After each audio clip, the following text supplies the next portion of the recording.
Do you think apologists know the truth, but are just being dishonest to keep the belief system alive for personal gain?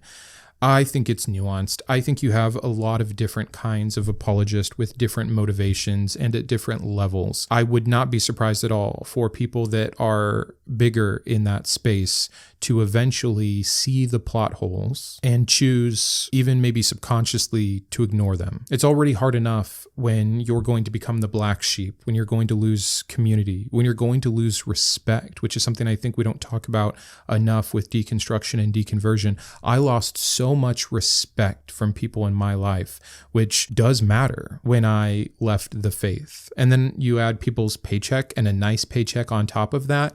And yeah, I think that you've got some motives there that are going to get in the way of truth. That can work for anyone in any space, though. Do I think that apologists are just more inherently dishonest?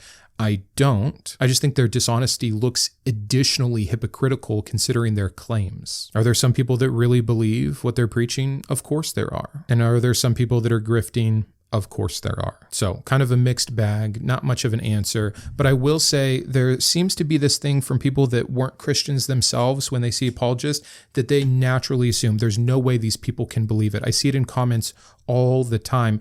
And you're wrong. We really did believe those things. I believed a lot of those things for decades of my life. So I just have the personal experience to know that you can be an adult with a fully developed brain that still actually believes these things, no matter how crazy it seems to an outsider. The one thing I'll say, though, when it comes to apologists specifically, is they are engaging with the arguments more than just your typical Christian. And I, too, find it hard to believe sometimes that they can hear something over and over and over again that to me just is crystal clear. Like, you cannot continue to claim X, and yet they do, even though they've heard the counterpoint to X 30,000 times. That is when I will say, yeah, you're probably being dishonest here, or at least have the higher likelihood to be.